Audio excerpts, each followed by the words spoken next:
صحیح بخاری حدیث نمبر 101۔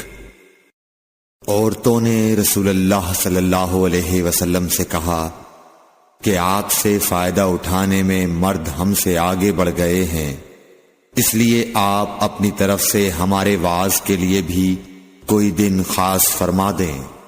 تو آپ صلی اللہ علیہ وسلم نے ان سے ایک دن کا وعدہ فرما لیا۔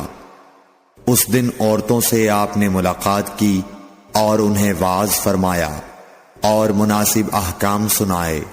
جو کچھ آپ صلی اللہ علیہ وسلم نے ان سے فرمایا تھا اس میں یہ بات بھی تھی کہ جو کوئی عورت تم میں سے اپنے 3 لڑکے آگے بھیج دے گی تو وہ اس کے لیے دوزخ سے پناہ بن جائیں گے۔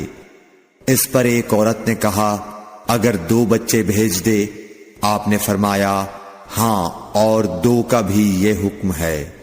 صحیح بخاری حدیث نمبر 103۔ نبی کریم صلی اللہ علیہ وسلم نے فرمایا کہ جس سے حساب لیا گیا اسے عذاب کیا جائے گا۔ حضرت عائشہ رضی اللہ تعالی عنہا فرماتی ہیں کہ یہ سن کر میں نے کہا کہ کیا اللہ نے یہ نہیں فرمایا کہ ان قریب اس سے آسان حساب لیا جائے گا؟ رسول اللہ صلی اللہ علیہ وسلم نے فرمایا کہ یہ صرف اللہ کے دربار میں پیشی کا ذکر ہے، لیکن جس کے حساب میں جانچ پڑتال کی گئی سمجھو وہ غارت ہو گیا۔ صحیح بخاری حدیث نمبر 104۔ رسول اللہ صلی اللہ علیہ وسلم نے اللہ کی حمد و ثنا بیان کی، پھر فرمایا کہ مکے کو اللہ نے حرام کیا ہے، آدمیوں نے حرام نہیں کیا۔ تو سن لو کہ کسی شخص کے لیے جو اللہ پر اور یوم آخرت پر ایمان رکھتا ہو جائز نہیں ہے کہ مکے میں خون ریزی کرے یا اس کا کوئی پیڑ کاٹے۔ پھر اگر کوئی اللہ کے رسول کے لڑنے کی وجہ سے اس کا جواز نکالے تو اس سے کہہ دو اللہ نے اپنے رسول کے لیے اجازت دی تھی، تمہارے لیے نہیں دی، اور مجھے بھی دن کے کچھ لمحوں کے لیے اجازت ملی تھی، آج اس کی حرمت لوٹ آئی جیسی کل تھی، اور حاضر غائب کو یہ بات پہنچا دے۔ صحیح بخاری حدیث نمبر 105۔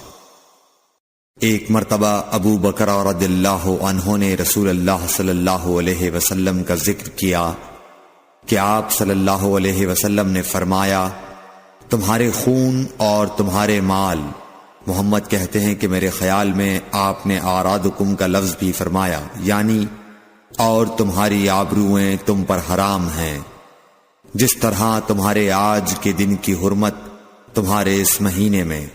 سن لو یہ خبر حاضر غائب کو پہنچا دے۔ اور محمد راوی حدیث کہتے تھے کہ رسول اللہ صلی اللہ علیہ وسلم نے سچ فرمایا۔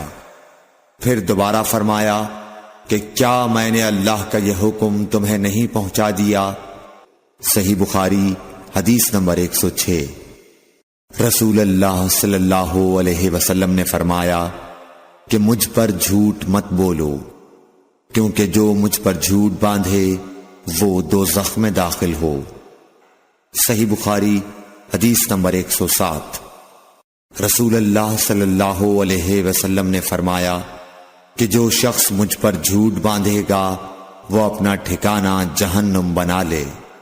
صحیح بخاری حدیث نمبر 108۔ نبی اکرم صلی اللہ علیہ وسلم نے فرمایا کہ جو شخص مجھ پر جان بوجھ کر جھوٹ باندھے تو وہ اپنا ٹھکانہ جہنم میں بنا لے۔ صحیح بخاری حدیث نمبر 109۔ رسول اللہ صلی اللہ علیہ وسلم نے فرمایا کہ جو شخص میرے نام سے وہ بات بیان کرے جو میں نے نہیں کہی تو وہ اپنا ٹھکانہ جہنم میں بنا لے۔ صحیح بخاری حدیث نمبر 110۔